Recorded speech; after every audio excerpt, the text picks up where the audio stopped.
मैं ये समझ चुका हूं कि धर्म के लिए अपनों के विरुद्ध लड़ना होता है।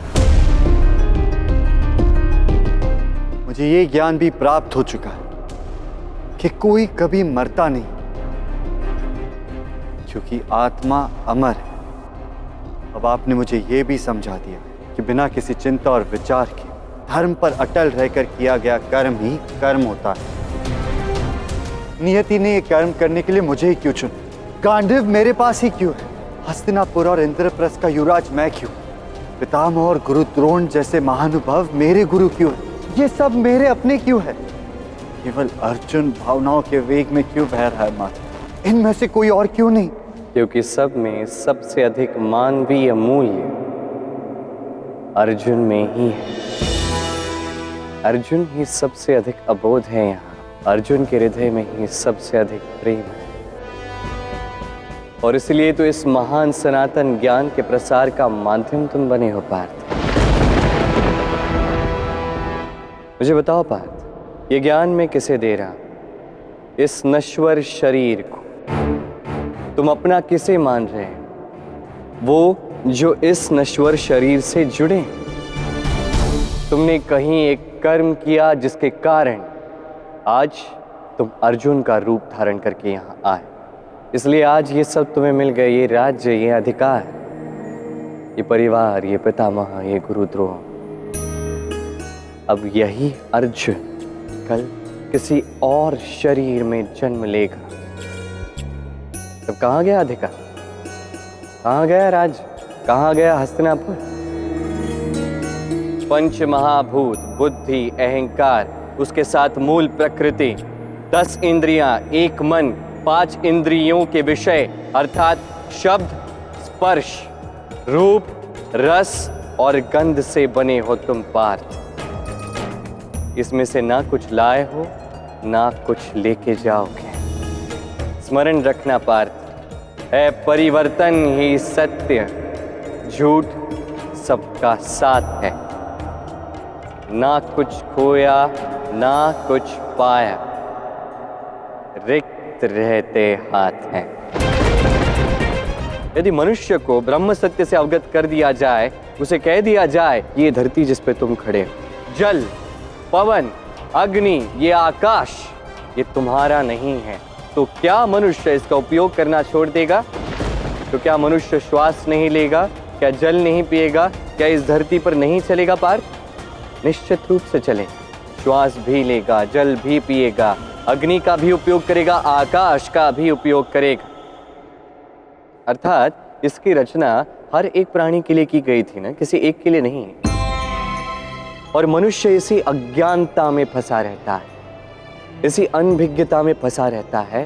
वो प्रयास करता है इसे प्राप्त करने का जो कभी हो नहीं सकता। समस्त जीवन व्यतीत कर देता है इसे प्राप्त करने की। सोचता है ये आकाश ये मेरा होना चाहिए, ये थोड़ी सी धरती ये मेरी होनी चाहिए, ये लोग मेरे होने चाहिए, ये व्यक्ति मेरा होना चाहिए। और ये मेरा होने की भावना यही हर समस्या की जड़। यदि ये जड़ ही लुप्त हो जाए, यदि आधिपत्य स्थापित करने की ये भावना ही लुप्त हो जाए, तो सब कुछ मानव का होगा। ये धरती, ये आकाश, अग्नि, जल, ये वायु, सब कुछ मनुष्य का होगा।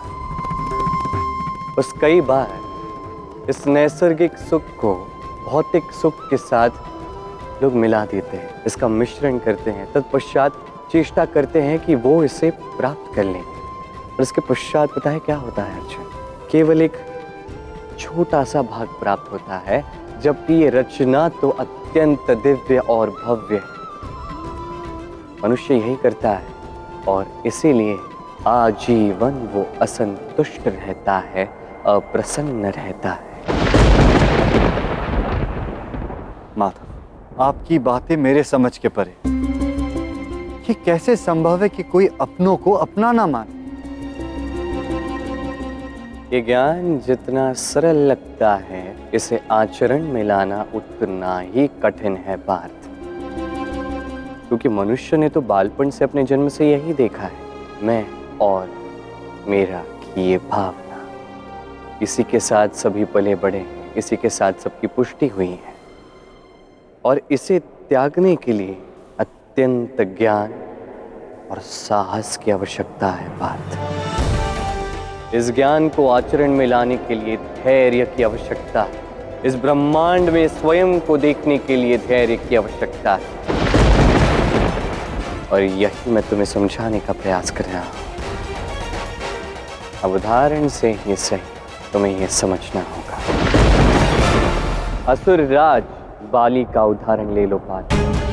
उसके पास क्या कुछ नहीं था, उसके पास समस्त पृथ्वी लोक था, असुर लोक भी था, परंतु फिर भी अपनी पत्नी के लिए उसने इंद्र का स्थान ग्रहण करने का प्रयास किया। वो त्रिलोक पति बनना चाहता था और उसके लिए उसने यज्ञ किया।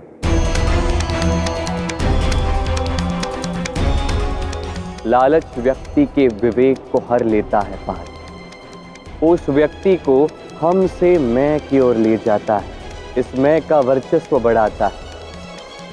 ये मैं और मृत्यु दोनों की राशि एक ही। बलि, शीघ्र ही तुम्हारा अब 100 अश्वमेघ यज्ञ पूर्ण होगा। अब केवल दान देना बाकी है। उसके पश्चात इंद्र का स्थान ग्रहण करने वाले तुम प्रथम असुर होगे। गुरु शुक्राचार्य, दान देना तो मेरा प्रिय कार्य है। यहां जो भी आएगा मैं उसे मनोवांछित दान दूंगा। और यही तो भूल की उसने। यदि उसने कहा होता कि मैं प्रयास करूंगा, उचित था। उसने कहा कि मैं दान दूंगा। अब कोई भी व्यक्ति, कोई भी प्राणी यदि अहंकार को इस संसार का आधार बनाने जाए तो नारायण ऐसा कैसे होने दे सकते हैं?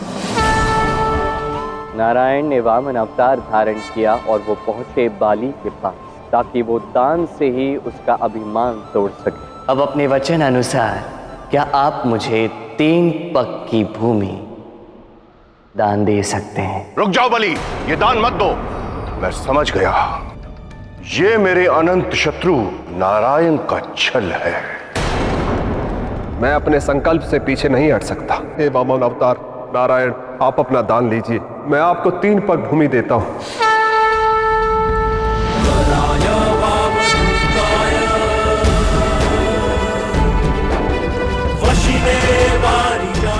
नारायण के वामन स्वरूप ने 2 पग में समस्त धरती, ये सारा आकाश, ये ब्रह्मांड माप ली। अब तीसरा पग देने के लिए बाली के पास कुछ शेष ही नहीं।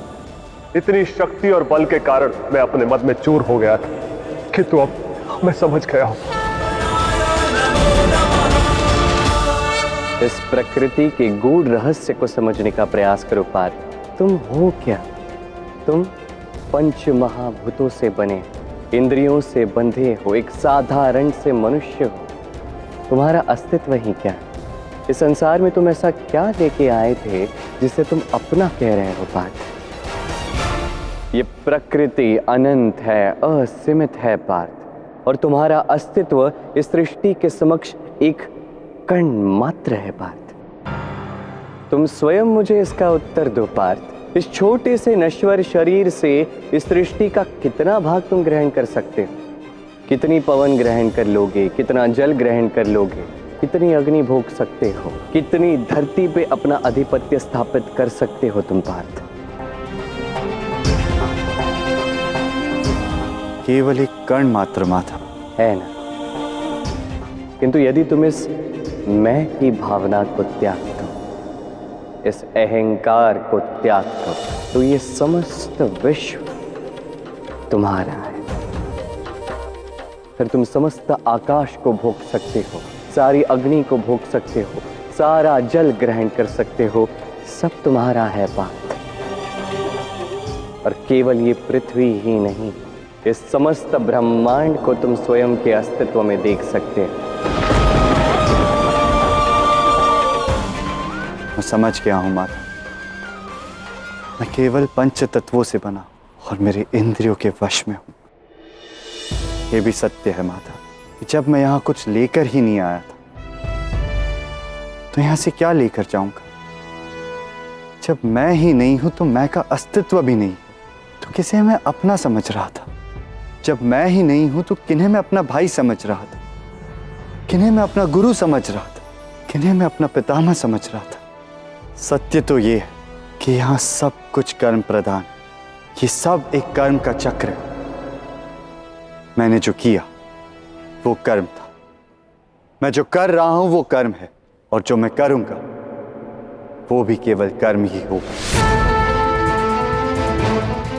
सत्य तो ये है कि कर्म ही मेरा अस्तित्व है, कर्म से ही मैं बना हूं और कर्म से मेरी मृत्यु होगी, कर्म से मेरा अगला जन्म होगा या मुझे मुक्ति मिलेगी। सत्कर्म से मैं ब्रह्मांड बन सकता हूं और दुष्कर्म से मुझे मनुष्य बनकर रहना होगा। कर्म ही सब कुछ है, ये मैं समझ गया हूं माधव। उत्तम, अति उत्तम पार्थ। अब अपना कर्म कर। अवश्य माधव, आपके सानिध्य में मैं बहुत कुछ जान चुका, ये भी जान चुका हूं भले मैं इस युद्ध का आरंभ कर दूं और आपके मार्गदर्शन से इसे जीत भी जाऊं, किंतु ज्ञान का जो ये अद्भुत क्षण मुझे आज आपके साथ प्राप्त हुआ है, वो भविष्य में मुझे पुनः कभी प्राप्त नहीं होगा। इसीलिए हे माधव, मैं आज अपने मन की हर जिज्ञासा को शांत करना चाहता हूं। मेरे एक और प्रश्न का उत्तर दीजिए। ये एक ऐसा प्रश्न है जो संसार के हर मनुष्य के मन में होगा। यदि मैं अनेक बार जन्मा हूं तो मैंने अनेक युद्ध भी लड़े होंगे, कई जीते भी होंगे, तो क्या उससे मुझे आनंद की प्राप्ति हुई है? और यदि नहीं तो इस सब का औचित्य क्या है? सत्य कहा पार्थ। सत्य में संसार के प्रत्येक प्राणी ने प्रत्येक जन्म में अनेक युद्ध लड़े, कई हारे कई जीते भी, किंतु उसे परम आनंद की प्राप्ति कभी नहीं हुई, क्योंकि उसने अपना कर्म अनासक्त होकर किया ही नहीं, अपने अहंकार को त्याग कर कर्म किया ही नहीं। वो भूल गया ये महत्वपूर्ण ज्ञान कि आज की ही ये जीत कल की हार भी बन सकती है, और आज की यही हार भविष्य में जीत में भी परिवर्तित हो सकती है। इस सानिध्य के ज्ञान को भूल गए, इस परिवर्तन के ज्ञान को भूल गए। उन्होंने जीत में उत्सव मनाया, दुख में शोक मनाया, जबकि ये दोनों ही परिवर्तनशील हैं। देहिनोऽस्मिन् यथा देहे कौमानं यौवनं जरा तथा देहांतर प्राप्ते धीरस्तत्र न मुह्यते। मात्रा स्पर्शास्तु कौन्तेय शीतोष्ण सुख दुःखदाः आगमापायिनो नित्याः तान् तितिक्षस्व भारत। मनुष्य जन्म लेता है, पहले एक शिशु बनता है, फिर एक युवक बनता है, फिर वृद्ध अवस्था में जाके उसका अंत होता है। अर्थात मनुष्य जीवन की ये लीला ये अनेक परिवर्तनों को भोगती। यही मनुष्य शरीर, इसे कभी ठंडी का आभास होता है तो कभी गर्मी का आभास होता है, कभी सुख का अनुभव होता है तो कभी दुख का आभास होता है। इससे यही सिद्ध होता है पार्थ कि परिवर्तन ही संसार का सनातन नियम है। इसलिए जीत का अहंकार और दुख का शोक दोनों ही अनुचित है पार्थ। तुमने मुझसे पूछा युद्ध से तुम्हें आनंद प्राप्त होगा या नहीं। आनंद छोड़ ही दो पार्थ, मैं तुम्हें बताता हूं परम आनंद को प्राप्त करने का मार्ग क्या है। सुख दुख, मान अपमान, लाभ हानि, हार जीत, ये लोक धर्म कहलाते हैं। ये जीवन में आते हैं जाते हैं, कभी निरंतर नहीं रहते। आजीवन कोई सुखी नहीं रहता, कोई दुखी नहीं रहता, किसी को आजीवन मान नहीं मिलता, अपमान नहीं मिलता, कोई आजीवन नहीं हारता ना जीतता है, ना जीवन में किसी का सदैव अपमान होता है ना ही सम्मान होता है। इन सभी में अपने इस मन को अपरिवर्तनशील बनाए रखो पार्थ।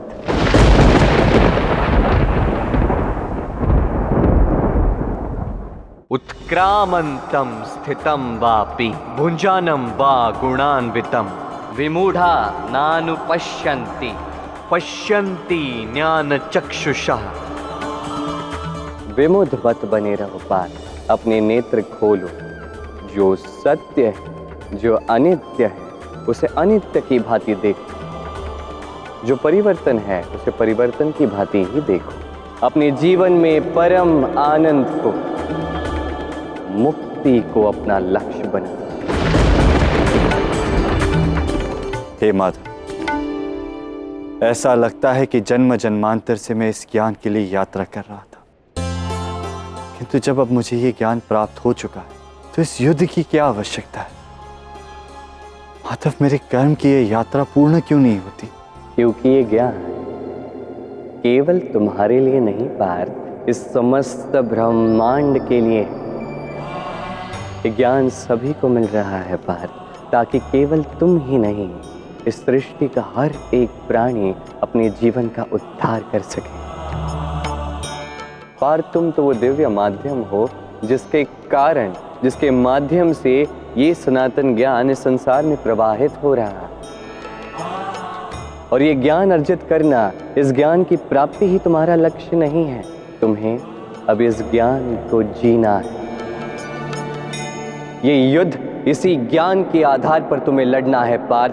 तुम्हें इस संसार के लिए उदाहरण बनना है, ताकि ये गीता केवल ग्रंथ बनकर न रह जाए, अपितु चरित्र निर्माण का साधन बने। ताकि लोग इसे केवल स्मरण ही न रखें, अपितु इसके अनुसार अपना जीवन जी।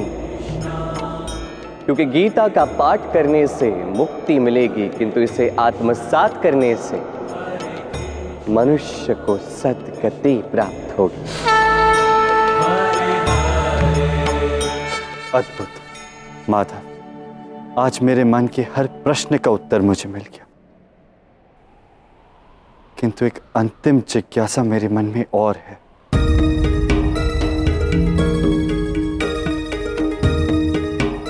आपने जो कहा माता, वो धर्म का सार, वो परम सत्य।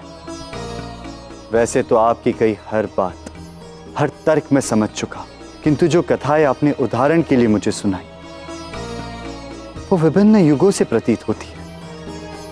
हर कथा से आपने मुझे जीवन का ज्ञान दिया, जीवन का सार समझाया।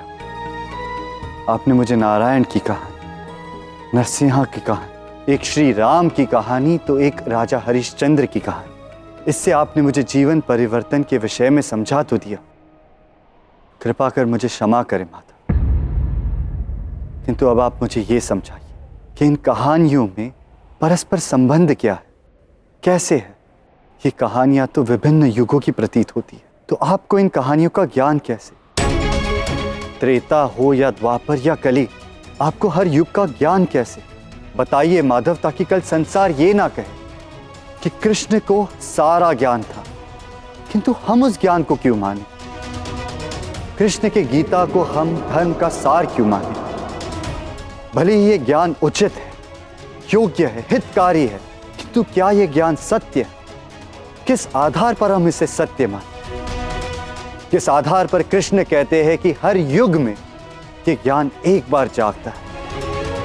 इस ज्ञान में, इन कहानियों में कृष्ण में क्या संबंध है? क्यों कृष्ण का हर शब्द ब्रह्म शब्द माना जाए? क्यों उसे जीवन का आधार माना जाए, कर्म की व्याख्या और धर्म का मार्ग माना जाए?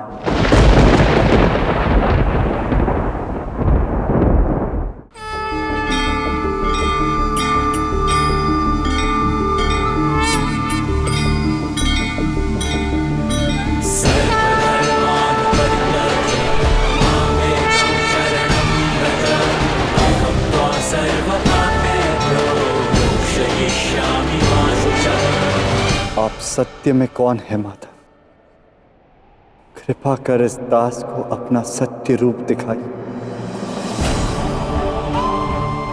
सत्य कहा तुमने पार्थ, अब ज्ञान की सत्यता को स्पष्ट करना होगा। अब कहानियों से कृष्ण का संबंध प्रकट करना होगा। अब मैं कौन हूं दिखाना होगा। देखना चाहोगे पार्थ?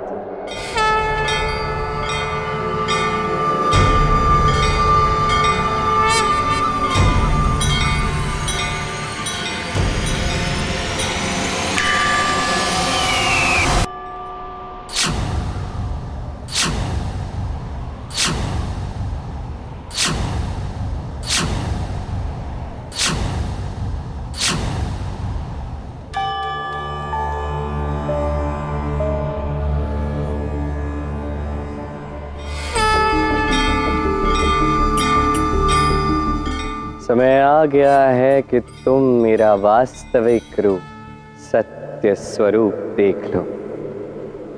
समय आ गया है ये जानने का कि मैं कौन हूं अर्जुन। पश्य मे पार्थ रूपाणि शतशोत्थ सहस्त्रशः नानाविधानि दिव्यानि नानावर्णाकृतीनि च पश्यादित्यान् वसुन्रुद्रान् अश्विनौ मरुतस्तथा बहुन्यदुष्टपूर्वाणि पश्याश्चर्याणि भारत इहैकस्थं जगत्कृत्स्नं पश्याद्य सचराचरम् मम देहे गुडाकेश यच्चान्यद्द्रष्टुमिच्छसि